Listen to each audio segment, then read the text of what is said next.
Hello everyone, कैसे हो सारे। मैं असीम भारद्वाज एसडीसी क्लासेज पर आप सभी का स्वागत करता हूं। प्यारे बच्चों, इस सेशन के अंदर हम भारत की महारत्न कंपनियां, जिन कंपनियों को महारत्न का दर्जा दिया गया है, इस सेशन के अंदर उन सभी के बारे में हम डिस्कस करेंगे प्यारे बच्चों। पहले महारत्न कंपनियां होती क्या हैं ये जान लेते हैं हम इस सेशन के अंदर। तो देखिए, महारत्न कंपनी का दर्जा मिलने के लिए कुछ कंडीशंस होती हैं। वो कंडीशन कौन कौन सी होती हैं कि सर कोई नवरत्न कंपनी होनी चाहिए, यानी महारत्न कंपनी बनने के लिए किसी भी कंपनी को पहले नवरत्न होना चाहिए सर। फर्स्ट कंडीशन तो ये होनी चाहिए। दूसरी कंडीशन है सर, स्टॉक एक्सचेंज में वो होनी चाहिए, यानी स्टॉक मार्केट के अंदर वो अपना ट्रेड करे किसी ना किसी एक्सचेंज के द्वारा, और औसत वार्षिक टर्नओवर 25,000 करोड़ का होना चाहिए प्यारे बच्चों। तो उसका जो औसत वार्षिक टर्नओवर का मतलब है कि पूरे साल में उसने कितने का व्यापार किया, वो 25,000 करोड़ का होना चाहिए कम से कम।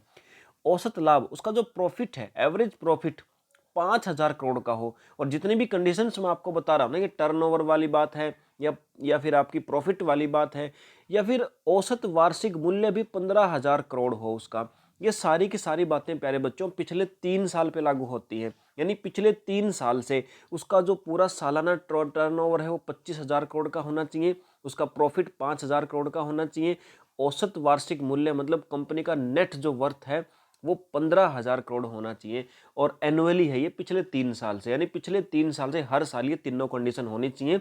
और प्यारे बच्चों 51% या उससे ज़्यादा सरकार की हिस्सेदारी होनी चाहिए, यानी महारत्न कंपनी एक प्रकार से गवर्नमेंट कंपनी ही कह सकते हो। एक्चुअल में 51% से ज़्यादा अगर गवर्नमेंट का शेयर है उस कंपनी के अंदर, तो आप कह सकते हो कि मेनली उसका कंट्रोल, उसका बेनिफिट गवर्नमेंट को ही जाता है, ठीक है ना। चलिए प्यारे बच्चों, ये मैंने कंडीशंस आपको बताई कि महारत्न कंपनी बनने के लिए कौन कौन सी कंडीशन होनी चाहिए। इसके बाद अब हम देखते हैं डिसाइड कौन करता है कि कौन सी कंपनी आपकी महारत्न बनेगी या नहीं। ये एग्जाम रेलिवेंट बहुत इंपॉर्टेंट क्वेश्चन है, क्योंकि मैक्सिमम बच्चे महारत्न कंपनियों के नाम याद कर लेते हैं, हो सकता है कंडीशन भी कर लेते हैं, बट डिसाइडेड वाली चीज़ है ना, ये अनछुई रह जाती है। तो प्यारे बच्चों, आपको याद रखना है कि ministry of heavy industries and public enterprises, ये मंत्रालय का नाम है जो डिसाइड करता है। और इस मंत्रालय के अंतर्गत एक डिपार्टमेंट आता है प्यारे बच्चों, जिसको हम बोलते हैं department of public enterprises. Department of public enterprises, ये मंत्रालय इसको डिसाइड करता है। इसके बाद प्यारे बच्चों, कुल जो महारत्न कंपनियां हैं वो 12 हैं। आज के समय पे कुल महारत्न कंपनियां 12 हैं। बिल्कुल रिसेंटली 2 से 4 दिन पहले ही एक और नई कंपनी इसके अंदर ऐड हो गई है।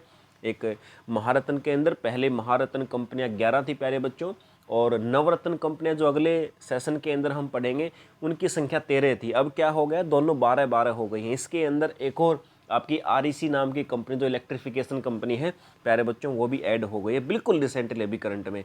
तो ये बिल्कुल नई वीडियो है, बिल्कुल नया सेशन है आपका अभी के हिसाब से। अब देख लेते हैं सर, ये 12 जो हमारी कंपनियां हैं ये कौन कौन सी हैं महारत्न कंपनियां। फर्स्ट कंपनी है प्यारे बच्चों आपकी, जिसको आप बोलोगे नेशनल थर्मल पावर कॉरपोरेशन। इसका हेड ऑफिस दिल्ली में है और 1975 में इसकी स्थापना हुई थी। सेकंड है भारत हैवी इलेक्ट्रिकल लिमिटेड, जिसको आप बोलते हो भेल, और ऊपर वाले को आप बोलते हो एनटीपीसी जिसको कहा जाता है, ठीक है। और भेल जो है इसका भी हेड ऑफिस दिल्ली में है। 1964 के अंदर इसकी क्या हुई थी प्यारे बच्चों, इसकी भी स्थापना हुई थी। उसके बाद है SAIL, Steel Authority of India, Delhi में इसका भी हेड ऑफिस है। 1954 में इसकी स्थापना हुई थी। उसके बाद है गेल इंडिया लिमिटेड, दिल्ली में 1984 के अंदर। Indian oil corporation limited, Delhi 1959। Oil and natural gas corporation limited, इसका भी हेड ऑफिस दिल्ली में है और 1956 के अंदर इसकी एस्टेब्लिशमेंट हुई थी। इसके बाद है प्यारे बच्चों अगली कंपनी पावर फिनेंस कॉरपोरेशन, जो इसकी ये दिल्ली के अंदर इसका हेड ऑफिस है, और इसकी स्थापना भी 1986 में हुई थी। पहले ये भी नवरत्न कंपनी थी।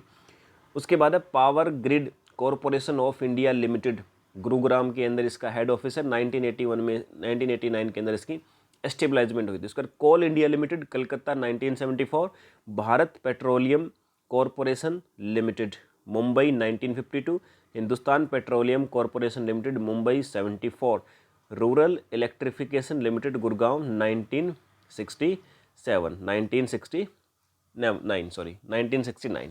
सो प्यारे बच्चों, ये हमारी थी 12 नव महारत्न कंपनियां, 12 हमारी महारत्न कंपनी जिनको दर्जा मिला हुआ है गवर्नमेंट की। चलिए इस स्टैटिक जीके के जो हमारा सेगमेंट है इसमें इतना ही। आप सभी जानते हो प्यारे बच्चों, हमने पूरे 1 साल के लिए अपनी एप्लीकेशन प्ले स्टोर पे जो आप डाउनलोड कर सकते हो एसडीएससी क्लासेज के ऊपर, हमने 1 साल के लिए सिर्फ 11 रुपये में बैच लॉन्च किया जस्ट अभी, जिसके अंदर पूरे 1 साल तक आपको स्टैटिक जीके की तैयारी यानी प्रिपरेशन करवाई जाएगी, उसी का एक अहम हिस्सा है। तो चलिए उस बैच को ज्वाइन कीजिए और मिलते हैं अगले सेशन में। जय हिंद।